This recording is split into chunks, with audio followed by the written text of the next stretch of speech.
Hi everyone, today we will talk about how to fix or how to solve Pinterest not working on computer on 2023.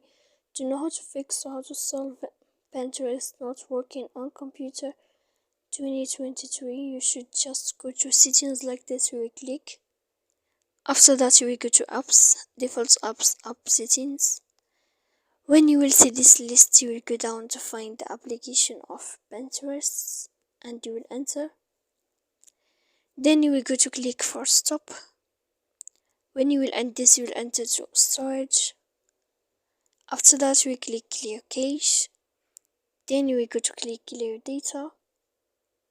And after all that, you can update your application. So please don't forget to support us by like and subscribe. See you next time in another video.